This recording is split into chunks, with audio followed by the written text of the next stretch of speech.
Good morning. Financial മാനേജ്മെൻറ്റിലത്തെ investment decision എന്ന പുതിയ ചാപ്റ്ററിലത്തെ അടുത്ത ക്ലാസ്സിലേക്ക് നമുക്ക് കടക്കാം. കഴിഞ്ഞ ദിവസം നമ്മൾ ഡിസ്കസ് ചെയ്തത് പുതിയ ഇൻട്രൊഡക്ഷൻ ചാപ്റ്റർ ആയിരുന്നു, ഇൻവെസ്റ്റ്മെൻറ്റ് ഡിസിഷൻ ആയിരുന്നു. ക്യാപിറ്റൽ ബഡ്ജറ്റിംഗ് എന്നതിനെ ലോങ് ടേം ഇൻവെസ്റ്റ്മെൻറ്റ് ഡിസിഷനാണ് ആ ചാപ്റ്ററിൽ നമുക്ക് ഡിസ്കസ് ചെയ്യാനുള്ളത്. ലോങ് ടേം ഇൻവെസ്റ്റ്മെൻറ്റ് ഡിസിഷനെ വിളിക്കുന്ന പേരാണ് ക്യാപിറ്റൽ ബഡ്ജറ്റിംഗ്. അതിൻ്റെ മീനിങ്ങും ഡെഫിനിഷനും നമ്മൾ ഡിസ്കസ് ചെയ്തു. അതുപോലെ അതിൻ്റെ ഫീച്ചേഴ്സും ഇമ്പോർട്ടൻസും ഡിസ്കസ് ചെയ്ത് ലിമിറ്റേഷനും കഴിഞ്ഞു. അതുപോലെ അതിൻ്റെ പ്രോസസ്സും കഴിഞ്ഞു. അതിൽ ആ പ്രോസസ്സ് വളരെ ഇമ്പോർട്ടൻ്റ് ആണ്. ആ 6 സ്റ്റെപ്പും ഓർഡർ തെറ്റിക്കാണ്ട് തന്നെ എഴുതണം. അത് ആ ഓർഡറിൽ എഴുതിയാൽ നമുക്ക് മാർക്ക് കിട്ടുള്ളൂ. കാരണം ഒരു സ്റ്റെപ്പ് കഴിഞ്ഞിട്ട് അടുത്ത സ്റ്റെപ്പ് ആ ഓർഡറിൽ തന്നെ എഴുതണം. അപ്പോൾ ആ ഓർഡർ കഴിഞ്ഞ് ആ പ്രോസസ്സും കൂടി ഡിസ്കസ് ചെയ്തിട്ടാണ് നമ്മൾ കഴിഞ്ഞ ദിവസത്തെ ക്ലാസ് നിർത്തിയത്. ഇനി നമുക്ക് ഇന്നത്തെ ക്ലാസ്സിലേക്ക് കടക്കാം. Today's first topic is factors affecting capital budgeting decision. Capital budgeting decision influence ചെയ്യുന്ന ഫാക്ടേഴ്സ് അല്ലെങ്കിൽ ഒരു ഡിസിഷൻ എടുക്കുന്നതിനേക്കാളും മുമ്പ് നമ്മൾ എന്തെല്ലാം ഫാക്ടേഴ്സ് കൺസിഡർ ചെയ്യണം എന്നാണ് നമ്മൾ ഡിസ്കസ് ചെയ്യാനായിട്ട് പോണത്. First one is availability of fund. എന്ത് ഇൻവെസ്റ്റ്മെൻറ്റ് ആയാലും നമ്മൾ ഏറ്റവും ആദ്യം നോക്കേണ്ടത് നമ്മുടെ കയ്യിൽ എന്തോരം ഫണ്ട് ഉണ്ടെന്ന്. അതിനനുസരിച്ചിട്ടുള്ള ഇൻവെസ്റ്റ്മെൻറ്റ് നമുക്ക് നടത്താനായിട്ട് പറ്റുള്ളൂ. അതിപ്പോൾ സപ്പോസ് ഒരു മെഷീനറിക്ക് 10 lakhs rupees ആണ് കോസ്റ്റ്. നമ്മുടെ കയ്യിൽ ആകെ 5 lakhs rupees ഉള്ളൂ എങ്കിൽ നമുക്കത് അപ്പം തന്നെ അത് ഡ്രോപ്പ് ചെയ്യാം. പിന്നെ അതിൻ്റെ ഫീച്ചേഴ്സിനെ കുറിച്ചും അഡ്വാൻറ്റേജസിനെ കുറിച്ചിട്ടൊന്നും നമ്മൾ നോക്കേണ്ട ആവശ്യമില്ല. കാരണം നമ്മുടെ കയ്യിൽ ആ മെഷീനറി വാങ്ങാനുള്ള ഫണ്ടില്ല. അപ്പം നമ്മൾ നമ്മുടെ ബഡ്ജറ്റിൽ ഒതുങ്ങുന്ന മെഷീനറി വേണം നമ്മൾ സെർച്ച് ചെയ്യാനായിട്ട്. അപ്പോൾ അതാണ് ഏറ്റവും ആദ്യം നോക്കേണ്ട ഒരു ഫാക്ടർ എന്ന് പറയുന്നത്, അവൈലബിലിറ്റി ഓഫ് ഫണ്ട് അല്ലെങ്കിൽ ബഡ്ജറ്റ്, നമ്മുടെ കയ്യിലുള്ള budget. Next one is utilisation of fund. അത് നമ്മുടെ കയ്യിൽ ഫണ്ട് ഉണ്ടായിട്ട് കാര്യമില്ല, നമുക്കത് യൂട്ടിലൈസ് ചെയ്യാനുള്ള പെർമിഷൻ ഉണ്ടോ. അതായത് നമുക്ക് ഏതൊരു ഇൻവെസ്റ്റ്മെൻറ്റ് നടത്തണമെങ്കിലും നമുക്ക് ടോപ്പ് മാനേജ്മെൻറ്റിൻ്റെ പെർമിഷൻ വേണം. ടോപ്പ് മാനേജ്മെൻറ്റിനോട് താല്പര്യമുള്ള ഒരു എമൗണ്ട് അല്ലെങ്കിൽ ഒരു ഇൻവെസ്റ്റ്മെൻറ്റ് നമുക്ക് നടത്താനായിട്ട് പറ്റുള്ളൂ. അപ്പോൾ നമ്മുടെ കയ്യിൽ അവൈലബിൾ ആയിട്ടുള്ള ഫണ്ടിൽ എത്ര നമുക്ക് ഈ ഒരു പർപ്പസിന് വേണ്ടി യൂട്ടിലൈസ് ചെയ്യാം, അതും കൂടി നമ്മൾ നോക്കേണ്ട ആവശ്യമുണ്ട്. ദെൻ എർജൻസി ഓഫ് പ്രോജക്റ്റ്, അതായത് ആ പ്രൊജക്റ്റിൻ്റെ ഇമ്പോർട്ടൻസ് അല്ലെങ്കിൽ അതിൻ്റെ എർജൻസി. സപ്പോസ് ഇപ്പോൾ ഒരു മെഷീനറി ആണെന്ന് വിചാരിക്കുക. ആ മെഷീനറി ഇല്ലെങ്കിൽ നമ്മുടെ ഓർഗനൈസേഷനിലെ പ്രൊഡക്ഷൻ മുന്നോട്ട് പോവില്ലെങ്കിൽ നമ്മൾ എവിടെ നിന്നായാലും ഫണ്ട് കണ്ടുപിടിച്ചിട്ട് നമ്മൾ ആ മെഷീനറി വാങ്ങിയിരിക്കണം. അല്ലെങ്കിൽ നമ്മുടെ ബിസിനസ്സിലെ പ്രൊഡക്ഷൻ നടക്കില്ല, നമുക്ക് കസ്റ്റമേഴ്സിൻ്റെ ഡിമാൻഡ് ഓൺ ടൈമിൽ മീറ്റ് ചെയ്യാനായിട്ട് പറ്റില്ല. അതേസമയം ഒരു മെഷീനറി വാങ്ങാൻ അത്ര എമർജൻസി ഇല്ല, നമുക്ക് പോസ്റ്റ്പോൺ ചെയ്യാൻ പറ്റാവുന്ന ഒരു റിക്വയർമെൻ്റ് ആണെങ്കിൽ നമ്മളത് ചിലപ്പോൾ നമുക്ക് പോസ്റ്റ്പോൺ ചെയ്യാം. അതേസമയം അത് അത്ര ഇമ്പോർട്ടൻ്റ് ആണ്, അത് ആ മെഷീനറി വാങ്ങിയാലേ നമുക്ക് നമ്മുടെ ബിസിനസ് മുന്നോട്ട് കൊണ്ടുപോകാൻ പറ്റുള്ളൂ, അത്രയ്ക്ക് അർജൻ്റ് ആയിട്ടുള്ള ഒരു കാര്യമാണെങ്കിൽ നമ്മൾ എത്രയും പെട്ടെന്ന് അത് വാങ്ങേണ്ട ആവശ്യമുണ്ട്. The next one is expectation of future earnings. നമ്മൾ പ്രതീക്ഷിക്കുന്ന ഫ്യൂച്ചർ ഏർണിങ്സ്. അതായത് നമ്മളിപ്പോൾ ഒരു ഇൻവെസ്റ്റ്മെൻറ്റ് നടത്തി, ഞാൻ അസറ്റ് പർച്ചേസ് ചെയ്യല്ലാണ്ട് ഏതെങ്കിലും ഒരു ഷെയർ വാങ്ങി, ആ ഷെയറിൽ നിന്ന് ഞാൻ എക്സ്പെക്റ്റ് ചെയ്യുന്ന റേറ്റ് ഓഫ് റിട്ടേൺ, ഓരോരുത്തർക്കും ഒരു എക്സ്പെക്ടേഷൻ ഉണ്ടാവും, അതും കൂടി നമ്മൾ കൺസിഡർ ചെയ്യണം. അപ്പം നമ്മുടെ എക്സ്പെക്റ്റഡ് റിട്ടേൺസ് നൽകുന്ന ഇൻവെസ്റ്റ്മെൻറ്റിൽ മാത്രമേ നമ്മൾ ഇൻവെസ്റ്റ്മെൻറ്റ് നടത്തേണ്ട ആവശ്യം ഉള്ളൂ. Then next is risk and uncertainty. അത് നമ്മൾ നോക്കണം. നമുക്ക് റിസ്ക് എടുക്കാൻ പേടിയാണെങ്കിൽ നമ്മൾ എന്ത് ചെയ്യാം, ഏറ്റവും റിസ്ക് കുറവുള്ള ഏതെങ്കിലും ഇൻവെസ്റ്റ്മെൻറ്റ് നടത്താം.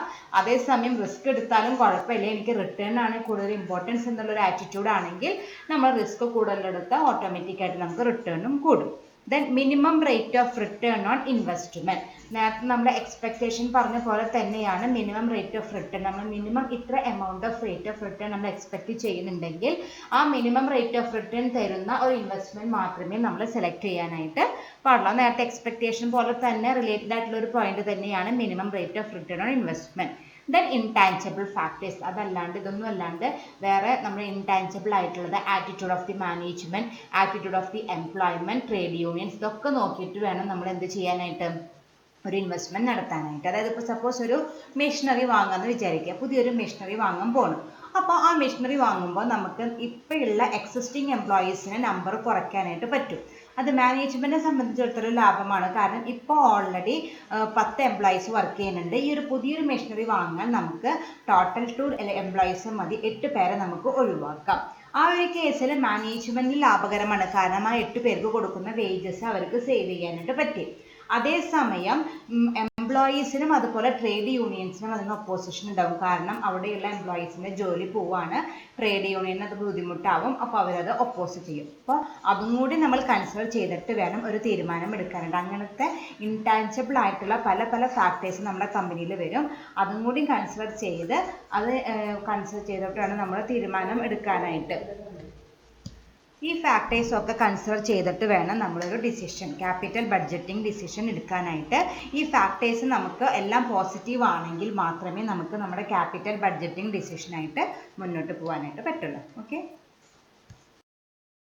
Next topic is approaches to capital budgeting decisions. നമ്മൾ ക്യാപിറ്റൽ ബഡ്ജറ്റിംഗ് ഡിസിഷൻസ് എടുക്കുമ്പോൾ നമ്മൾ ഫോളോ ചെയ്യേണ്ട മെത്തേഡ്സ് അല്ലെങ്കിൽ അപ്രോച്ചസ് ആണ് നമ്മൾ ഡിസ്കസ് ചെയ്യാനായിട്ട് പോണത്.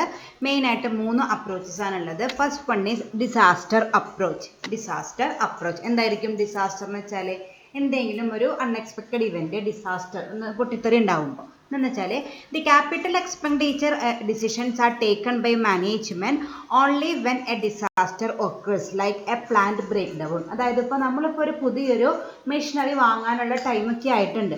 പക്ഷെ നമ്മളിപ്പോൾ അറിയാം, നമുക്കൊരു മെഷീനറി മേടിച്ചാൽ ഇത് വിൽക്കുന്ന ആൾക്കാർ പറഞ്ഞിട്ടുണ്ടാവും ആ മെഷീനറിയുടെ എക്സ്പെക്റ്റഡ് ലൈഫ് 10 years ആണെന്ന് പറഞ്ഞിട്ടുണ്ടാവും. അങ്ങനെ 10 years ഒക്കെ ആയിട്ടും നമ്മൾ എന്ത് ചെയ്യുന്നില്ല, അത് റീപ്ലേസ് ചെയ്യുന്നില്ല. എപ്പോഴാണോ ആ മെഷീനറി കംപ്ലൈൻറ്റ് ആവണത്, പണി മുന്നോട്ട് പോകാനായിട്ട് പറ്റാത്ത ആ ഒരു അവസ്ഥയിൽ മാത്രമേ നമ്മൾ പുതിയൊരു മെഷീനറി വാങ്ങുള്ളൂ. ഈ അപ്രോച്ചിൽ അങ്ങനെയാണ് ഫോളോ ചെയ്യുക. ആ പ്ലാന്റ് ബ്രേക്ക് ഡൗൺ ആയാൽ, ആ മെഷീനറി ബ്രേക്ക് ഡൗൺ ആയതിനു ശേഷമേ നമ്മൾ അത് റീപ്ലേസ് ചെയ്യാനായിട്ട് പുതിയൊരു മെഷീനറി വാങ്ങുള്ളൂ. അതേസമയം ഇവിടെ ഇതിലുള്ള ഒരു മെയിൻ ബുദ്ധിമുട്ടെന്ന് പറഞ്ഞാൽ നമുക്ക് ആ സമയത്ത് റെഡിലി അവൈലബിൾ ക്യാഷ് ഉണ്ടായിരിക്കണം. നമുക്കറിയാം ഒരു മെഷീനറി ഒക്കെ വാങ്ങാനായിട്ട് ഹ്യൂജ് ഫണ്ടിൻ്റെ റിക്വയർമെൻറ്റ് ഉണ്ടാവും. അപ്പോൾ ഒരു ദിവസമായിരിക്കും, പെട്ടെന്നായിരിക്കും നമ്മൾ എന്താ ഉണ്ടാവുക, ആ മെഷീൻ കംപ്ലൈൻ്റ് ആയി നമുക്കൊരു പുതിയൊരു മെഷീനറി വാങ്ങേണ്ട ഒരു സിറ്റുവേഷൻ വരിക. ആ സമയത്ത് അത്രയ്ക്ക് ഹ്യൂജ് ഫണ്ട് എടുക്കാനായിട്ട് മാനേജ്മെൻറ്റിലും ഫണ്ട് ഉണ്ടായിരിക്കണം. അതാണ് ഇതിൻ്റെ ഒരു മെയിൻ ഡ്രോബാക്സ് ആയിട്ട് പറയുന്നത്. അതുപോലെ കുറച്ച് നാളത്തേക്ക് നമ്മുടെ പ്രൊഡക്ഷൻ ഡിലേ ആവാനുള്ള സാധ്യതയുണ്ട്. ചിലപ്പോൾ നമ്മളിപ്പോൾ ഓർഡർ ചെയ്ത് ഇന്ന് തന്നെ നമുക്കത് റീപ്ലേസ് ചെയ്ത് കിട്ടണമെന്നില്ല. ചിലപ്പോൾ അത് ഇൻസ്റ്റലേഷനും അതിനൊക്കെ നമുക്ക് സമയമെടുക്കും. ആ ദിവസങ്ങളിലൊക്കെ നമ്മുടെ ബിസിനസ്സിൽ അല്ലെങ്കിൽ നമ്മുടെ യൂണിറ്റിലെ പ്രൊഡക്ഷൻ ഡിലേ ആവും. അപ്പോൾ അതാണ് ഫസ്റ്റത്തെ method, disaster approach. Then next one is passive approach. Passive എന്ന് വെച്ചാൽ ഏതാണ്ട് ഫസ്റ്റ് മോഡൽ പോലെ, ഫസ്റ്റ് അപ്രോച്ച് പോലെ തന്നെയാണ്. Under this approach the emphasise is only on the present need. അതായത് ഇപ്പോഴത്തെ ആവശ്യങ്ങൾക്കും മാത്രം, ഏതാണ്ട് ഒന്നാമത്തെ പോലെ തന്നെയാണ്. അധികം മുൻകൂട്ടി ലോങ് ടേം പ്ലാനിങ് ഒന്നും നടത്തില്ല. ഇപ്പോഴത്തെ ആവശ്യങ്ങൾക്ക് നമ്മൾ ആ ഒരു റിക്വയർമെൻറ്റ് എമർജ് ചെയ്യുമ്പോഴാണ് നമ്മൾ അതിനുള്ള സ്റ്റെപ്സ് എടുക്കണുള്ളൂ. ഒരു ഫോർവേഡ് പ്ലാനിങ്ങോ അല്ലെങ്കിൽ അതിന് വേണ്ടിയിട്ട് എന്തെങ്കിലും ഒരു റിസർവ് മെയിൻറ്റെയിൻ ചെയ്യുക, അങ്ങനെയൊന്നും നടത്തുന്നില്ല. ഇപ്പോൾ എന്താണോ ആവശ്യം അതനുസരിച്ച് നമ്മൾ കാര്യങ്ങൾ ചെയ്യും. This is an improvement over the first approach. നേരത്തെ പറഞ്ഞല്ലോ, ആദ്യത്തെ അപ്രോച്ചിൻ്റെ ഒരു മോഡിഫൈഡ് രൂപമാണ് പാസീവ് അപ്രോച്ച് എന്ന് പറയുന്നത്. അവിടെ ഡിസാസ്റ്റർ സംഭവിക്കണമെന്നില്ല. ഇപ്പോൾ ഒരു എംപ്ലോയി വന്ന് പറയാണ് ആ മെഷീനറി റീപ്ലേസ് ചെയ്യാറായിട്ടുണ്ട് എന്ന് പറയുകയാണെങ്കിൽ മാനേജ്മെൻറ്റിനും കൂടിയും അതൊരു അങ്ങനെ തോന്നുകയാണെങ്കിൽ മാത്രമേ അവരെന്ത് ചെയ്യുള്ളൂ, അത് റീപ്ലേസ് ചെയ്യുള്ളൂ. ആദ്യത്തെ മെത്തേഡിൽ അവിടെ അത് പണി മുടക്കിയാൽ, ആ മെഷീനറി തീരെ ഫങ്ഷനിങ് ആയാൽ മാത്രമേ നമ്മൾ റീപ്ലേസ് ചെയ്യുള്ളൂ. രണ്ടാമത്തേൽ മെഷീനറി ഫങ്ഷനിങ് ആവണമെന്നൊന്നുമില്ല. നമ്മൾ അതിനായിട്ട് ഒരു റിസർവ് മെയിൻറ്റെയിൻ ചെയ്യുക, ലോങ് ടേം പ്ലാനിങ് ഒന്നും നടത്തില്ല. ഏതെങ്കിലും ഒരു എംപ്ലോയി അല്ലെങ്കിൽ ഒരു സൂപ്പർവൈസർ ഡിമാൻഡ് ചെയ്താൽ മാനേജ്മെൻറ്റ് അതൊന്ന് എൻക്വയറി നടത്തിയിട്ട് അതിനനുസരിച്ചിട്ടുള്ള ആക്ഷൻസ് എടുക്കും. അതാണ് പാസീവ് അപ്രോച്ച് എന്ന് പറയുന്നത്. Third one is dynamic approach. In this approach, the emphasis is on long range planning. ഇതാണ് ഒട്ടുമിക്ക ഓർഗനൈസേഷൻസും ഫോളോ ചെയ്യുന്ന ഒരു മെത്തേഡ് എന്ന് പറയുന്നത്. നമ്മൾ മുൻകൂട്ടി കണ്ട് ഒരു ഫണ്ട്, നമ്മളിപ്പോൾ ഡിപ്രീസിയേഷനൊക്കെ ചാർജ് ചെയ്യില്ലേ, നമുക്കറിയാം നമ്മൾ എന്നാ ഡിപ്രീസിയേഷൻ ചാർജ് ചെയ്യുന്നത്. അത് നമ്മളൊരു മെഷീനറി മേടിച്ച് ആ മെഷീനറി, ഇപ്പോൾ സപ്പോസ് ഒരു മെഷീനറി മേടിക്കുമ്പോൾ പറഞ്ഞിട്ടുണ്ടാവും 10 ലക്ഷം രൂപയ്ക്ക് ഒരു മെഷീനറി മേടിച്ചെന്ന് വിചാരിക്കുക. ആ മെഷീനറി ലൈഫ് എന്ന് പറയുന്നത് 10 years ആണെങ്കിൽ നമ്മൾ എന്ത് ചെയ്യും, 10 വർഷം കൊണ്ട് നമ്മൾ പുതിയൊരു മെഷീനറി വാങ്ങാനുള്ള ക്യാഷ് ഏതിൻ്റെ പേരിൽ, ഏത് അക്കൗണ്ടിലുണ്ടാവും, ഡിപ്രീസിയേഷൻ അക്കൗണ്ടിലുണ്ടാവും. ഓരോ കൊല്ലം നമ്മൾ ഏൺ ചെയ്യുന്ന പ്രോഫിറ്റിൻ്റെ ഒരു ഭാഗം ഡിപ്രീസിയേഷൻ എന്ന പേരിൽ നമ്മൾ മാറ്റി വെച്ച് 10ാം കൊല്ലം ആവുമ്പോൾ നമുക്ക് പുതിയൊരു പ്ലാന്റ് അല്ലെങ്കിൽ ഒരു മെഷീനറി വാങ്ങാനുള്ള ക്യാഷ് ആ അക്കൗണ്ടിൽ ഉണ്ടാവും. ആ 10ാം വർഷം ആ ഫണ്ട് ഉപയോഗിച്ച് നമ്മൾ എന്ത് ചെയ്യും, ഇത് മെഷീനറി വിറ്റ് പുതിയ മെഷീനറി നമ്മൾ പർച്ചേസ് ചെയ്യും. അപ്പം അങ്ങനെ ലോങ് റേഞ്ച് പ്ലാനിങ് നടത്തുന്ന ആ മെത്തേഡിനെ വിളിക്കുന്ന പേരാണ് ഡൈനമിക് അപ്രോച്ച്. അപ്പം ഇതാണ് ഏറ്റവും നല്ലത്. മാനേജ്മെൻറ്റിനെ സംബന്ധിച്ചിടത്തോളം നമുക്ക് ഒരു ഒറ്റയടിക്ക് ക്യാഷിന് ഒരു റിക്വയർമെൻറ്റ് വരുന്നില്ല. നമ്മൾ ഓരോ കൊല്ലത്തിൻ്റെയും പ്രോഫിറ്റിൻ്റെ ഒരു ഭാഗം മാറ്റിവെച്ച് ഒരു പുതിയ മെഷീനറി വാങ്ങാനുള്ള ക്യാഷ് ഉണ്ടാക്കണം. That is dynamic approach. ഇങ്ങനെ 3 അപ്രോച്ചുകളാണുള്ളത്. ഡിസാസ്റ്റർ അപ്രോച്ച്, ഏതെങ്കിലും ഒരു ഡിസാസ്റ്റർ ഒക്കർ ചെയ്യുമ്പോൾ. Then passive approach, long range planning ഒന്നുമില്ല, റിക്വയർമെൻറ്റ് വരുമ്പോൾ അത് മീറ്റ് ചെയ്യും. Next one is dynamic approach. That is the most important and the most useful approach in which emphasis is on long range planning. Management കൃത്യമായിട്ട് long term planning നടത്തി അതിനാവശ്യമായിട്ടുള്ള റിസർവ്സൊക്കെ maintain ചെയ്ത് അവർ investment നടത്താനുള്ള ഫണ്ടൊക്കെ അവർ ചുരുക്കൂട്ടി വെക്കുന്നുണ്ട്. Okay, next is information required for capital budgeting decision. അപ്പോൾ നമ്മൾ approaches ഒക്കെ പഠിച്ചു. ആ അപ്രോച്ചസ് ഏത് അപ്രോച്ച് ഫോളോ ചെയ്യാനും ഏതൊരു ഡിസിഷൻ മേക്കിങ്ങിനും ക്യാപിറ്റൽ ബഡ്ജറ്റിംഗ് ഡിസിഷൻ മേക്കിംഗ് നടത്തണമെങ്കിലും നമുക്ക് ഇമീഡിയറ്റ് ആയിട്ട് കുറച്ച് ഡീറ്റെയിൽസ് ആവശ്യം. അതെന്തൊക്കെയാണെന്ന് നമുക്ക് നോക്കാം. First one is cash flow. Cash flow എന്ന് വെച്ചാൽ എന്താണ്? ക്യാഷിൻ്റെ movement, whether it is inflow ആവാം അല്ലെങ്കിൽ ഔട്ട് ഫ്ലോയും ആകാം, ഏതായാലും കുഴപ്പമില്ല. അതാണ് ആദ്യം നമുക്ക് വേണ്ടത്. നമുക്ക് ഇൻഫ്ലോ എത്ര വരുന്നുണ്ട്, ഔട്ട് ഫ്ലോ എത്ര വരുന്നുണ്ട്, അതിൽ സബുകളുണ്ട് നോക്കാം. Initial cash flow, that is initial investment. അതായത് നമുക്കിപ്പോൾ ഒരു ഇൻവെസ്റ്റ്മെൻറ്റ് നടത്താനായിട്ട് നമുക്ക് തുടക്കത്തിൽ എത്ര രൂപ ചിലവാകും എന്ന് നമുക്ക് കൃത്യമായിട്ടൊരു ഐഡിയ കിട്ടണം. ഒരു ഇൻവെസ്റ്റ്മെൻറ്റിൽ ഒരു മെഷീനറി വാങ്ങാൻ പോകുമ്പോൾ ആ മെഷീനറിയുടെ കോസ്റ്റ് എത്രയാണെന്ന് നമുക്ക് കൃത്യമായിട്ട് ഐഡിയ കിട്ടണം. ഞാൻ നേരത്തെ പറഞ്ഞോളാം, നമ്മുടെ ബഡ്ജറ്റിൽ ഒതുങ്ങുന്ന ഒരു മെഷീനറി ആണെങ്കിൽ മാത്രമേ നമുക്കത് വാങ്ങാനായിട്ട് പറ്റുള്ളൂ. അപ്പോൾ അതാണ് ഏറ്റവും ആദ്യം അറിയേണ്ടത്. ഏതൊരു ഇൻവെസ്റ്റ്മെൻറ്റ് ആയാലും അല്ലെങ്കിൽ ഏതൊരു മെഷീനറി വാങ്ങലായാലും ഏതൊരു അസറ്റ് വാങ്ങലായാലും നമ്മൾ ആദ്യം എന്ത് മനസ്സിലാക്കണം? എത്രയാണ് അതിൻ്റെ ഇനീഷ്യൽ കോസ്റ്റ്. അതിനെ വിളിക്കുന്ന പേരാണ് initial cash flow. It is the investment required for beginning a new project. It includes cost of new assets, opportunity cost, additional working capital etcetera. ഇതിൽ മെയിനായിട്ട് വരുന്നത് അതിൻ്റെ ആ അസറ്റിൻ്റെ purchasing cost, then opportunity cost. Opportunity cost എന്ന് പറഞ്ഞാൽ എന്താണ്? ഇപ്പോൾ സപ്പോസ് ഒരു 5 ലക്ഷം രൂപ നമ്മൾ ആ മെഷീനറി വാങ്ങാനായിട്ട് ഇറക്കാണ്. അതിന് പകരം നമുക്ക് വേറെ എവിടെയെങ്കിലും പോയിട്ട് ഇൻവെസ്റ്റ്മെൻറ്റ് നടത്തുകയാണെങ്കിൽ അതിൽ നിന്ന് കിട്ടുമായിരുന്ന ഇൻട്രസ്റ്റ് ഇൻകം, അതാണ് അതിൻ്റെ ഓപ്പർച്യൂണിറ്റി കോസ്റ്റ് ആയിട്ട് വരിക. ഓപ്പർച്യൂണിറ്റി കോസ്റ്റ് എന്ന് പറയുന്നത് നെക്സ്റ്റ് ബെസ്റ്റ് ഓൾട്ടർനേറ്റീവ് ആണ്. ഇപ്പം നമ്മൾ ഈ 5 lakhs rupees ഒരു ഫിക്സ്ഡ് അസറ്റ് വാങ്ങാനായിട്ട് ഉപയോഗിക്കണം.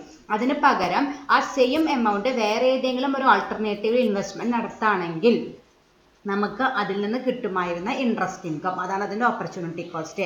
അതും ഇവിടെ കൺസിഡർ ചെയ്യണം. ദെൻ അഡീഷണൽ വർക്കിംഗ് ക്യാപിറ്റൽ, അതായത് ഇപ്പോൾ നമ്മുടെ കമ്പനിക്ക് ഒരു പുതിയൊരു മെഷീനറി വാങ്ങിയെന്ന് വിചാരിക്കുക. അത് വർക്ക് ചെയ്യാനായിട്ട് നമുക്ക് എന്ത് വേണ്ടി വരും? ഇലക്ട്രിസിറ്റിയുടെ കൺസപ്ഷൻ വേണ്ടി വരും, അതുപോലെ ചിലപ്പോൾ വാട്ടർ റിക്വയർമെൻറ്റ് വേണ്ടി വരും. അങ്ങനത്തെ എക്സ്ട്രാ ആയിട്ട് കുറച്ച് വർക്കിംഗ് ക്യാപിറ്റലൊക്കെ വേണ്ടി വരും. അതും ഏതിൽ വരുന്നുണ്ട്? ഈ ഇനീഷ്യൽ ക്യാഷ് ഫ്ലോയിൽ വരുന്നുണ്ട്. അപ്പോൾ അതാണ് ക്യാഷ് ഫ്ലോയിൽ ആദ്യത്തേത്. നമുക്ക് നമ്മുടെ കയ്യിൽ നിന്ന് പോകുന്ന ആ ഇൻവെസ്റ്റ്മെൻറ്റ് നടത്താനായിട്ട് നമുക്ക് വരുന്ന initial cost. Second one is net annual cash inflow or operating cash flow. Cash inflow, ആ ഇൻവെസ്റ്റ്മെൻറ്റ് നടത്തിയിട്ട് നമുക്ക് ഉണ്ടാകുന്ന റിട്ടേൺ, അതാണ് നമുക്ക് രണ്ടാമതായിട്ട് അറിയേണ്ടത്. The cash inflow is in the form of benefits or return from the project. നമ്മളിപ്പോൾ 5 lakhs rupees ഒക്കെ കൊടുത്ത് നമ്മളൊരു മെഷീനറി മേടിച്ചു അല്ലെങ്കിൽ ഇൻവെസ്റ്റ്മെൻറ്റ് നടത്തി. അത് നടത്തിയത് കൊണ്ട് അതിൽ നിന്ന് കിട്ടുന്ന ബെനിഫിറ്റ് അല്ലെങ്കിൽ റിട്ടേൺ അല്ലെങ്കിൽ പ്രോഫിറ്റ്, അതിനെ വിളിക്കുന്ന പേരാണ് net annual cash inflows or operating cash flow. അതാണ് നമുക്ക് രണ്ടാമതായിട്ട് അറിയേണ്ടത്. Next one is terminal cash inflow. Terminal means last, അതിൻ്റെ ലൈഫ് കഴിയുമ്പോൾ നമുക്ക് ഉണ്ടാകുന്ന ക്യാഷ് ഇൻഫ്ലോ. സപ്പോസ് ഇപ്പോൾ ഒരു മെഷീനറി നമ്മൾ മേടിച്ചത് ലൈഫ് ടൈം കഴിഞ്ഞ് നമ്മളത് എന്തായിട്ട് വിൽക്കും? ലാസ്റ്റ് ഇപ്പോൾ ഞാൻ നേരത്തെ പറഞ്ഞ 10 വർഷം ലൈഫുള്ള ഒരു മെഷീനറി ആണെങ്കിൽ 10 വർഷം കഴിയുമ്പോൾ നമ്മൾ എന്ത് ചെയ്യും? അത് വിൽക്കുമ്പോൾ നമുക്ക് എന്ത് കിട്ടും? സ്ക്രാപ്പ് വാല്യൂ കിട്ടും. അതാണ് ഇവിടെ ഉദ്ദേശിക്കുന്നത്, അതാണ് അവിടെ എഴുതിയേക്കുന്നത്. It involve salvage or scrap value of the asset. അത് വിറ്റിട്ട് നമുക്ക് അപ്പോൾ കിട്ടുന്ന സ്ക്രാപ്പ് വാല്യൂ എമൗണ്ട് ആണ് നമുക്ക് ലാസ്റ്റ് വരുന്നത് ടെർമിനൽ ക്യാഷ് ഇൻഫ്ലോ. അപ്പോൾ ഇങ്ങനെ 3 ക്യാഷ് ഫ്ലോകളാണ് ഉണ്ടാവുക. ഒന്നെന്ന് പറയുന്നത് ക്യാഷ് ഔട്ട് ഫ്ലോ ആണ്. ഒന്നാമത്തത് ക്യാഷ് ഔട്ട് ഫ്ലോ ആണ്, നമ്മുടെ കയ്യിൽ നിന്ന് പോണതാണ്. സെക്കൻഡും തേർഡും നമുക്ക് കിട്ടണതാണ്, അതായത് ആനുവൽ ഇൻഫ്ലോ ആയിട്ടും അതുപോലെ ലാസ്റ്റ് നമുക്ക് സ്ക്രാപ്പ് വാല്യൂ ആയിട്ട് നമുക്ക് കിട്ടണത്. ഈ 3 കാര്യങ്ങളെക്കുറിച്ച് നമുക്ക് ആദ്യം ഇൻഫർമേഷൻ കിട്ടിയാൽ മാത്രമേ നമുക്കൊരു ഡിസിഷൻ എടുക്കാനായിട്ട് പറ്റുള്ളൂ. ആദ്യം പറയുന്നത് എന്താണ്? ആ പ്രൊജക്റ്റിൻ്റെ കോസ്റ്റ് എത്രയാണ്, നമ്മൾ എത്ര മുതൽ ഇറക്കിയാലാണ് നമുക്ക് ആ പ്രൊജക്റ്റ് പർച്ചേസ് ചെയ്യാനായിട്ട് പറ്റുക. അതാണ് ആദ്യം അറിയേണ്ടത്. രണ്ടാമത് അറിയേണ്ടത് ഇത്രയ്ക്ക് ക്യാഷ് മുടക്കിയിട്ട് നമുക്ക് എന്തോരം പ്രോഫിറ്റ് കിട്ടും, ഓരോ കൊല്ലത്തിലും നമുക്ക് എത്ര ഇൻകം കിട്ടും, അതാണ് നെക്സ്റ്റ് അറിയേണ്ടത്. ലാസ്റ്റ് വൺ, അതിൻ്റെ ലൈഫ് ടൈം കഴിഞ്ഞാൽ നമുക്കത് വിറ്റിട്ട് എത്ര രൂപ ഏൺ ചെയ്യാനായിട്ട് പറ്റും. ഇതാണ് 3 ക്യാഷ് ഫ്ലോകൾ നമുക്ക് അറിയേണ്ടത്. ആദ്യത്തെ മാത്രം നമ്മുടെ കയ്യിൽ നിന്ന് പോണത്, സെക്കൻഡും തേർഡ് നമുക്കുള്ള ഇൻകം ആണ്. ദെൻ അടുത്ത മെയിൻ എന്ന് പറയുന്നത് required rate of return. It is the rate of return expected from an investment. അതായത് നമ്മളൊരു പ്രൊജക്റ്റിന് ഇൻവെസ്റ്റ്മെന്റ് നടത്തുമ്പോൾ നമ്മൾ അതിൽ നിന്നും എക്സ്പെക്റ്റ് ചെയ്യുന്ന ഇൻകം, അതാണ് പിന്നെ അടുത്തറിയേണ്ടത്. അതായത് ഇത്ര പെർസെൻറ്റേജ്, ഇപ്പോൾ സപ്പോസ് ഞാനൊരു ഫിക്സഡ് ഡെപ്പോസിറ്റ് ഇട്ടു എന്ന് വിചാരിക്കുക, അതിൻ്റെ റേറ്റ് ഓഫ് റിട്ടേൺ എന്ന് പറയുന്നത് ആ ബാങ്കുകാർ എനിക്ക് എത്ര പലിശ തരും അത് നമുക്കൊരു അറിയണം. എന്നാലാണ് നമ്മൾ ആ ഇൻവെസ്റ്റ്മെന്റ് നടത്തണോ നടത്തണ്ടേന്ന് തീരുമാനിക്കുക. ഇപ്പോൾ സപ്പോസ് രണ്ട് ബാങ്കുകാരുണ്ട്, ഒരാൾ കുറച്ചും കൂടി ഇൻട്രസ്റ്റ് കൂടുതൽ തരുന്നു വെച്ചാൽ നമ്മൾ ഓട്ടോമാറ്റിക്കായിട്ട് അയാളുടെ അടുത്തേക്ക് തന്നെ പോവുള്ളൂ. അപ്പോൾ നമ്മൾ ഏതൊരു ഇൻവെസ്റ്റ്മെന്റ് ഡിസിഷൻ എടുക്കുമ്പോഴും നമുക്ക് അടുത്തത് അറിയേണ്ടത് എന്താണെന്ന് വെച്ചാൽ എത്ര റേറ്റ് ഓഫ് റിട്ടേൺ ആണ് നമുക്ക് ആ പ്രൊജക്റ്റിൽ നിന്ന് ആനുവലി ആയിട്ട് കിട്ടുക.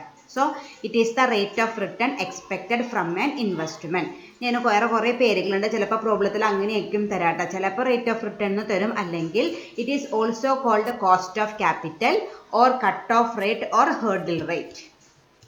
അപ്പോൾ ഈ 3 പേരിലായിരിക്കും ചിലപ്പോൾ തരും. എല്ലാത്തിൻ്റെയും മീനിങ് സെയിം തന്നെയാണ്. കോസ്റ്റ് ഓഫ് ക്യാപിറ്റൽ എന്ന് തരാം, അല്ലെങ്കിൽ കട്ട് ഓഫ് റേറ്റ് എന്ന് തരാം, അല്ലെങ്കിൽ ഹേർഡിൽ റേറ്റ് എന്ന് തരാം, അല്ലെങ്കിൽ റേറ്റ് ഓഫ് റിട്ടേൺ എന്ന് തരാം. ഏതായാലും ഇത് തന്നെയാണ്. നമ്മൾ ആ പ്രൊജക്റ്റിൽ നിന്നും എത്ര റേറ്റ് ഓഫ് റിട്ടേൺ ആണ് നമുക്ക് കിട്ടുക, അത് നമുക്ക് എന്തായാലും അറിഞ്ഞിരിക്കണം.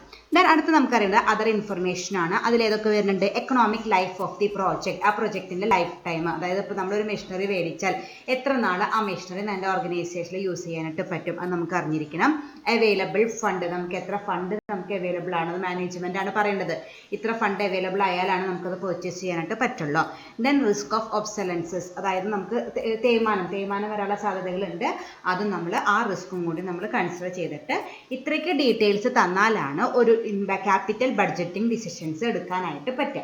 അതിൽ ഏറ്റവും ഇമ്പോർട്ടൻ്റ് ആയിട്ടുള്ളത് ഒന്നാമത്തെ തന്നെയാണ് ക്യാഷ് ഫ്ലോ. എത്ര ചിലവ് വരുന്നുണ്ട് നമുക്കറിയണം, അതുപോലെ അതിൽ നിന്നും എത്ര നമുക്ക് ഇൻകം കിട്ടണമെന്ന് കൃത്യമായിട്ട് അറിഞ്ഞാൽ മാത്രമേ നമ്മുടെ മുമ്പിൽ നമ്പർ ഓഫ് ഓൾട്ടർനേറ്റീവ്സ് ഉണ്ടാവും. ആ ഓൾട്ടർനേറ്റീവ്സിൽ നിന്ന് ഒരു ഓൾട്ടർനേറ്റീവ് നമുക്ക് സെലക്ട് ചെയ്യാനായിട്ട് പറ്റുള്ളൂ. അപ്പോൾ അറ്റ്ലീസ്റ്റ് ഇത്രയ്ക്കെങ്കിലും ഇൻഫർമേഷൻ ബേസ് ചെയ്തിട്ടാണ് നമ്മൾ ആ ഇൻവെസ്റ്റ്മെന്റ് ഡിസിഷൻ എടുക്കാനായിട്ട് പറ്റുള്ളൂ. Okay, next is profitability statement. The amount of net cash inflow, annual cash inflow may be calculated by preparing a profitability statement. അതായത് നമ്മൾ നേരത്തെ ഇൻഫർമേഷൻസ് റിക്വയർഡിൽ കൃത്യമായിട്ട് പറഞ്ഞിരുന്നു. ആനുവൽ ക്യാഷ് ഇൻഫ്ലോസ് രണ്ടാമതായിരുന്നു ആനുവൽ ക്യാഷ് ഇൻഫ്ലോസ് എന്ന് പറയുന്നത്. അതായത് നമ്മൾ ഇൻവെസ്റ്റ്മെന്റ് നടത്തിയാൽ അല്ലെങ്കിൽ ഏതെങ്കിലും പ്രൊജക്റ്റ് പർച്ചേസ് ചെയ്താൽ അതിൽ നിന്ന് നമുക്ക് കിട്ടുന്ന ആനുവലി നമുക്ക് കിട്ടുന്ന ഇൻഫ്ലോ എത്രയാണെന്ന് നമുക്ക് അറിഞ്ഞിരിക്കണം. എന്നാലാണ് നമുക്കത് പ്രോഫിറ്റബിൾ ആണോ അല്ലേന്ന് മനസ്സിലാക്കാനായിട്ട് പറ്റുക. അപ്പം ചില ക്വസ്റ്റ്യനിൽ അത് ഡയറക്റ്റ് ആയിട്ട് പറയും, ഇത്രയാണ് ഓരോ വർഷം നമുക്ക് കിട്ടുന്ന ഇൻഫ്ലോ എന്ന് ഡയറക്റ്റ് ആയിട്ട് പറയും. ചില ക്വസ്റ്റ്യൻ അത് ഡയറക്റ്റ് ആയിട്ട് തരാണ്ട് ഇൻഡയറക്റ്റ് ആയിട്ട് വേറെ അഡീഷണൽ ഡീറ്റെയിൽസ് തന്നിട്ട് നമ്മൾ ആദ്യം എന്ത് കണ്ടുപിടിക്കണം, അത് എത്രയാണെന്ന് കണ്ടുപിടിക്കണം, എന്നിട്ട് വേണം നമുക്കൊരു ഡിസിഷൻ എടുക്കാനായിട്ട്. അപ്പോൾ ആനുവൽ ക്യാഷ് ഇൻഫ്ലോ നമുക്ക് നേരിട്ട് തന്നിട്ടില്ലെങ്കിൽ ഇതുപോലത്തെ ഒരു പ്രോഫിറ്റബിലിറ്റി സ്റ്റേറ്റ്മെന്റ് പ്രിപ്പയർ ചെയ്തിട്ട് വേണം നമ്മൾ എന്ത് കണ്ടുപിടിക്കാനായിട്ട്, ആനുവൽ ക്യാഷ് ഇൻഫ്ലോ കണ്ടുപിടിക്കാനായിട്ട്. ഓക്കെ, അപ്പോൾ ആദ്യം നമുക്ക് ആ ഡീറ്റെയിൽസ് തന്നിരിക്കുന്ന ഡീറ്റെയിൽസ് ഒക്കെ വെച്ച് നമ്മൾ പ്രോഫിറ്റബിലിറ്റി സ്റ്റേറ്റ്മെന്റ് പ്രിപ്പയർ ചെയ്യാം. ഇതാണ് അതിൻ്റെ പ്രൊഫോമായിട്ട് വരുന്നത്.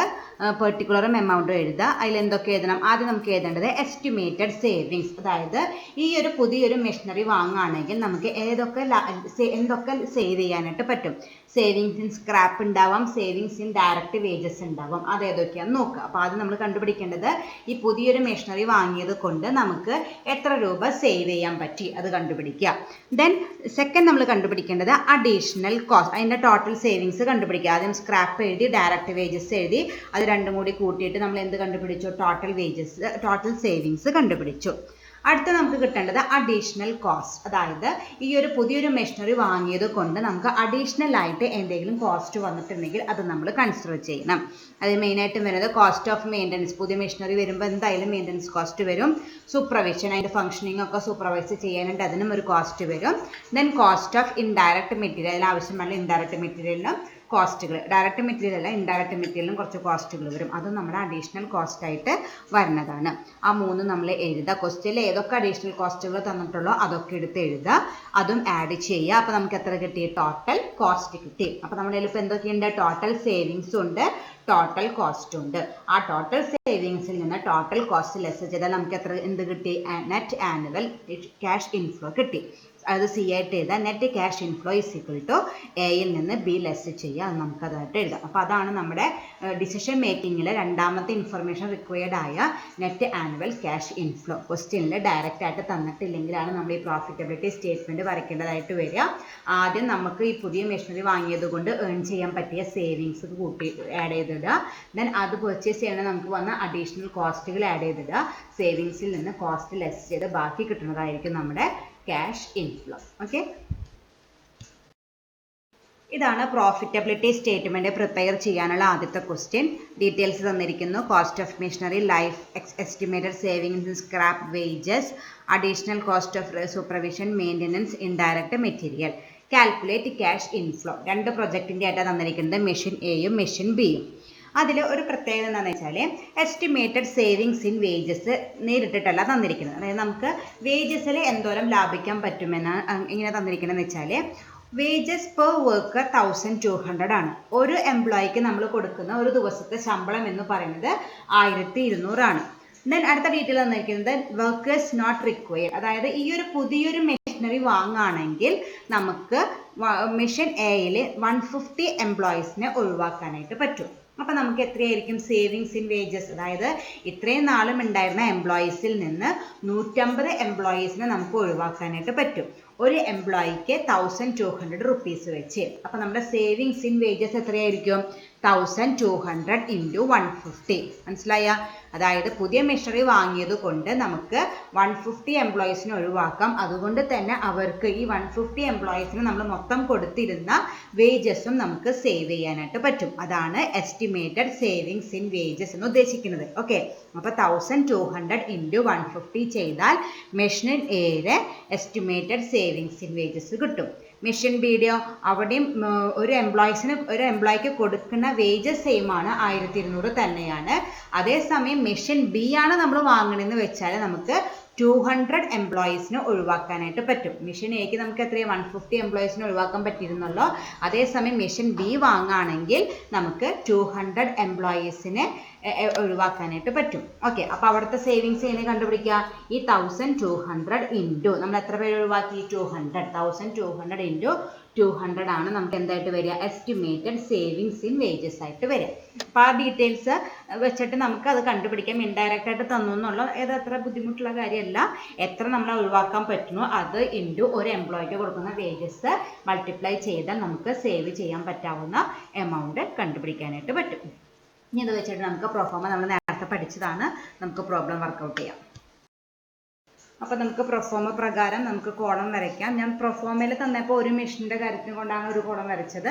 അപ്പോൾ നമ്മൾ എന്ത് ചെയ്യണം? 2 മെഷീനറി ഉണ്ടെങ്കിൽ 2 കോളം വരയ്ക്കാം, 3 മെഷീനറി ഉണ്ടെങ്കിൽ 3 കോളം വരയ്ക്കാം. മെഷീൻ എ മെഷീൻ ബിക്ക്. അപ്പോൾ ടോട്ടൽ ഇതിൽ എത്ര കോളം വരും? 3 കോളംസ് വരും. ഒന്ന് പെർട്ടിക്കുലർ എഴുതാനും പിന്നെ 2 മെഷീൻസ് ഉള്ളത് കൊണ്ട് 2 എമൗണ്ട് കോളങ്ങളും എഴുതണം. അപ്പോൾ ടോട്ടലും 3 കോളംസ് വരിക. Particular, machine A, machine B. Then proforma പ്രകാരം ആദ്യം നമ്മൾ എന്തെന്ന് എഴുതണം? എ എന്ന് എഴുതാം. അതിൽ നിന്ന് എഴുതാം എസ്റ്റിമേറ്റഡ് സേവിങ്സ് എഴുതാം. അതിലായിട്ട് സ്ക്രാപ്പും ഡയറക്റ്റ് ആയിട്ട് തന്നിട്ടുണ്ട്. എമൗണ്ട് എഴുതാം 20,000ഉം 30,000ഉം എഴുതി.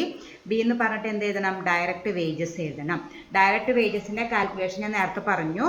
ഇൻഡയറക്റ്റ് ആയിട്ടാണ് തന്നിരിക്കുന്നത്. മെഷീൻ എ ആണെങ്കിൽ 150 എംപ്ലോയീസിനെ നമുക്ക് ഒഴിവാക്കാം. 150 ഇൻറ്റു അവരുടെ പെർ ഡേ വേജസ് ആയ 1200. അപ്പോൾ നമുക്ക് എത്ര കിട്ടും? 1,80,000 ആണ് അവിടുത്തെ estimated savings in direct wages ആയിട്ട് കിട്ടുക. ദെൻ മെഷീൻ ബിയിലാണെങ്കിൽ നമുക്ക് 200 എംപ്ലോയീസിനെ ഒഴിവാക്കാനായിട്ട് പറ്റും. അപ്പോൾ 1200 ഇൻറ്റു 200. അപ്പോൾ നമുക്ക് എത്ര കിട്ടും? 2,40,000 കിട്ടും. അപ്പോൾ ഡയറക്റ്റ് വേജസും സ്ക്രാപ്പും കിട്ടി. ഇനി വേറെ സേവിങ്സ് ഒന്നുമില്ല, അത് രണ്ടും കൂടി ആഡ് ചെയ്യുക. അപ്പോൾ നമുക്ക് എന്ത് കിട്ടും? ടോട്ടൽ സേവിങ്സ് കിട്ടും. എത്രയാ? മെഷീൻ എക്ക് 2 lakhും മെഷീൻ ബിക്ക് 2,70,000ഉം കിട്ടി. അടുത്ത എന്താണ് നമ്മൾ കണ്ടുപിടിക്കേണ്ടത്? ക്യാപിറ്റൽ ബി എന്ന് എഴുതിയിട്ട് അഡീഷണൽ കോസ്റ്റുകൾ കണ്ടുപിടിക്കുക. നമ്മുടെ പ്രൊഫോമ പ്രകാരമുള്ള 3 കോസ്റ്റുകൾ തന്നെയാണ് തന്നിരിക്കുന്നത്. Maintenance, supervision and indirect material. ആ 3 എമൗണ്ടുകൾ എഴുതുക. 14,000, 24,000, 12,000 അതാണ് മെഷീൻ എയുടെ. മെഷീൻ ബിയുടെ 22,000, 32,000, 16,000. ഇനി അതൊക്കെ എഴുതി കഴിഞ്ഞാൽ നമ്മൾ എന്ത് ചെയ്യുക? അത് മൂന്നും ആഡ് ചെയ്യുക. മെഷീൻ എക്ക് അപ്പോൾ 50,000 കിട്ടും, മെഷീൻ ബിക്ക് 70,000 കിട്ടും. അപ്പോൾ നമുക്ക് എന്ത് കിട്ടി? ടോട്ടൽ കോസ്റ്റും കിട്ടി. അപ്പോൾ ടോട്ടൽ സേവിങ്സും കിട്ടി, ടോട്ടൽ കോസ്റ്റും കിട്ടി. ഇനി നമ്മൾ എന്ത് ചെയ്യുക? സി എന്ന് പറഞ്ഞിട്ട് നെറ്റ് ക്യാഷ് ഇൻഫ്ലോ എഴുതുക. ഈ എയിൽ നിന്ന് ബി ലെസ് ചെയ്യുക. അതായത് എ എന്ന് പറയുകയാണെങ്കിൽ ടോട്ടൽ സേവിങ്സ് ആയ 2 lakhsൽ നിന്ന് ടോട്ടൽ കോസ്റ്റ് ആയ 50,000 ലെസ് ചെയ്താൽ നമുക്ക് എത്ര കിട്ടും? 1,50,000 കിട്ടും. അതാണ് മെഷീൻ എയുടെ ഇൻഫ്ലോ ആയിട്ട് വരുന്നത്. മെഷീൻ ബിയിൽ എന്താണെന്ന് വെച്ചാൽ 2,70,000ൽ നിന്ന് ടോട്ടൽ കോസ്റ്റ് ആയ 70,000 ലെസ് ചെയ്യുക. അപ്പോൾ നമുക്ക് എത്ര കിട്ടും? 2 lakhs കിട്ടും.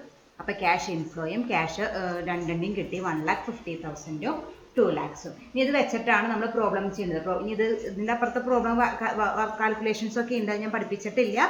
ആദ്യം ഇതാണ് പഠിക്കേണ്ടത്. എങ്ങനെയാണ് ക്യാഷ് ഇൻഫ്ലോ തന്നിട്ടില്ലെങ്കിൽ, ഇൻഡയറക്റ്റ് ആയിട്ടാണ് തന്നിരുന്നതെങ്കിൽ നമ്മൾ എങ്ങനെയാണ് ഇത് വർക്കൗട്ട് ചെയ്യാൻ നമ്മൾ ഇങ്ങനെയാണ് ചെയ്യുന്നത്. പ്രോഫിറ്റബിലിറ്റി സ്റ്റേറ്റ്മെൻറ്റ് പ്രിപ്പയർ ചെയ്തിട്ട് കണ്ടുപിടിക്കണം. ഓക്കെ. നെക്സ്റ്റ് ക്വസ്റ്റ്യൻ, പ്രോഫിറ്റബിലിറ്റി സ്റ്റേറ്റ്മെൻറ്റിൻ്റെ പ്രിപ്പറേഷൻ അതേ പാറ്റേണിലുള്ള വേറൊരു ക്വസ്റ്റ്യൻ ആണ്.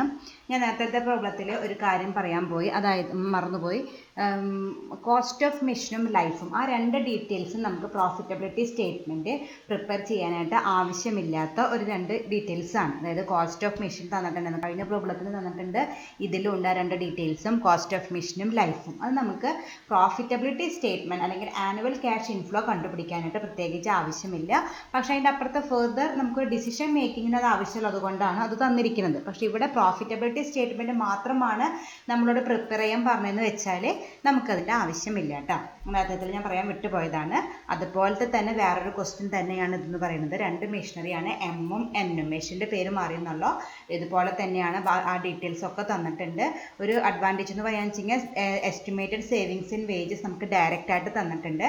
അതുപോലെ കോസ്റ്റ് ഓഫ് ഇൻഡയറക്റ്റ് മെറ്റീരിയൽസിൻ്റെ കോസ്റ്റും തന്നിട്ടില്ല. അത് കോസ്റ്റ് ഇല്ല, ബാക്കി എല്ലാതും നമുക്ക് വന്നിട്ടുണ്ട്. അപ്പം നമുക്കത് ചെയ്തോണം തന്നെ നമുക്ക് വർക്കൗട്ട് ചെയ്യാം. അപ്പോൾ നമ്മൾ പ്രൊഫോമ വരയ്ക്കാം. 3 കോളം മൊത്തത്തിൽ വരയ്ക്കാം. പെർട്ടിക്കുലറും മെഷീൻ എമ്മും മെഷീൻ എന്നും വെച്ച് വരച്ചു. ദെൻ നമുക്ക് പ്രൊഫോമ പ്രകാരം ആദ്യം എന്ത് എഴുതണം? എസ്റ്റിമേറ്റഡ് സേവിങ്സ് എഴുതണം. അതിൽ സബ് എസ് സ്ക്രാപ്പ് ആണ്. അത് എത്ര വരും? 500 ഉണ്ട്, 800 ഉണ്ട്. 2 കോളത്തിലും എഴുതി. ദെൻ അടുത്ത ഡയറക്റ്റ് വേജസ് ഡയറക്റ്റ് ആയിട്ട് തന്നിരിക്കുന്നു 6,000ഉം 8,000ഉം. ഈ 2 സേവിങ്സ് ആണ് ക്വസ്റ്റ്യനിൽ തന്നിരിക്കുന്നത്. അത് 2ഉം എഴുതി. 2ഉം കൂടി ആഡ് ചെയ്താൽ നമുക്ക് ടോട്ടൽ സേവിങ്സ് കിട്ടും. എത്രയാണ് കിട്ടുക? 6,500 ഫോർ മെഷീൻ എമ്മും എന്നിന് 8,800ഉം കിട്ടി. അപ്പോൾ നമ്മൾ ക്യാപിറ്റൽ ലെറ്റർ എ കണ്ടുപിടിച്ചു. അപ്പോൾ അടുത്തെന്ത് എഴുതുക? Capital letter B additional cost ആയിട്ട് എഴുതുക. നമുക്ക് അഡീഷണൽ കോസ്റ്റ് ആകെ 2 എണ്ണം വന്നിട്ടുള്ള മെയിൻ്റനൻസും സൂപ്പർവിഷനും. ആ 2ൻ്റെയും ഫിഗേഴ്സ് എഴുതുക. 800ഉം 1,200ഉം, അപ്പുറത്ത് 1,000ഉം 1,800ഉം. അത് 2ഉം കൂടി കൂട്ടിയാൽ നമുക്ക് എന്ത് കിട്ടും? ടോട്ടൽ കോസ്റ്റ് കിട്ടും. ഫോർ മെഷീൻ എം 2,000ഉം എന്നിന് 2,800ഉം കിട്ടി. അപ്പോൾ അത് 2 നമുക്ക് കിട്ടി. ഇനി നമ്മൾ എന്താ ചെയ്യേണ്ടത്? നമ്മുടെ ടോട്ടൽ സേവിങ്സും ടോട്ടൽ കോസ്റ്റും നമ്മുടെ കയ്യിലുണ്ട്. ആ ടോട്ടൽ സേവിങ്സിൽ നിന്ന് ടോട്ടൽ കോസ്റ്റ് ലെസ് ചെയ്താൽ നമുക്ക് എന്ത് കിട്ടി? നെറ്റ് ക്യാഷ് ഇൻഫ്ലോ കിട്ടി. ടോട്ടൽ സേവിങ്സ് എത്രയാണ്? ആദ്യത്തെ മെഷീൻ്റെ 6,500ൽ നിന്ന് 2,000 ലെസ് ചെയ്താൽ നമുക്ക് എത്ര കിട്ടും? 4,500 കിട്ടും. അതുപോലെ മെഷീൻ എന്നിൻ്റെ 8,800ൽ നിന്ന് 2,800 ലെസ് ചെയ്താൽ നമുക്ക് എത്ര കിട്ടും? 6,000ഉം കിട്ടും. അപ്പോൾ നമ്മൾ തന്നിരിക്കുന്ന ഡീറ്റെയിൽസ് വെച്ചിട്ട് 2 മെഷീൻ്റെയും പ്രോഫിറ്റബിലിറ്റി സ്റ്റേറ്റ്മെൻറ്റ് പ്രിപ്പയർ ചെയ്ത് cash inflows, annual cash inflows കണ്ടുപിടിച്ചു. For machine M it is 4,500 and for machine N it is 6,000. Okay. അപ്പോൾ ഇത് മാത്രമായിട്ട് സാധാരണ ചോദിക്കാറില്ല. പക്ഷെ നമുക്കിനി അടുത്ത ഓരോ മെത്തേഡുകൾ പഠിക്കാനുണ്ട്. ആ മെത്തേഡുകൾ വർക്കൗട്ട് ചെയ്യുമ്പോൾ ഇത് വെച്ചിട്ട് വേണം ഇനി നമുക്ക് ഇക്വേഷൻസ് യൂസ് ചെയ്യാനായിട്ട്. ഒറ്റയ്ക്കായിട്ട് പ്രോഫിറ്റബിലിറ്റി സ്റ്റേറ്റ്മെൻറ്റ് മാത്രമായിട്ട് ഇതുവരെ ചോദിച്ചിട്ടില്ല. പക്ഷെ നമുക്ക് മെയിൻ പ്രോബ്ലം വരുമ്പോൾ നമുക്ക് ക്യാഷ് ഇൻഫ്ലോസ് ആദ്യം തരില്ല. നമ്മൾ ഈ ഡീറ്റെയിൽസ് ഒക്കെ തന്നിട്ടുണ്ടാവും. അത് വെച്ചിട്ട് നമ്മൾ ആദ്യം എന്ത് കണ്ടുപിടിക്കുക? ക്യാഷ് ഇൻഫ്ലോസ് കണ്ടുപിടിച്ചിട്ട് പിന്നെ നമ്മൾ ഇക്വേഷൻസ് യൂസ് ചെയ്ത് നമ്മൾ സെലക്ഷൻ എടുക്കണം. 2 മെഷീനറി വാങ്ങാനായിട്ട് ചിലപ്പോൾ പറ്റിയെന്ന് വരില്ല. അപ്പം നമ്മൾ സെലക്ഷൻ എടുക്കണമെങ്കിൽ നമുക്ക് ആദ്യം എന്ത് വേണം? അതിൽ നിന്ന് കിട്ടുന്ന ഇൻകത്തിനെ കുറിച്ച് അറിവ് വേണം. അത് കണ്ടുപിടിക്കാനാണ് നമ്മൾ പ്രോഫിറ്റബിലിറ്റി സ്റ്റേറ്റ്മെൻറ്റ് പ്രിപ്പയർ ചെയ്യുന്നത്. Okay, thank you.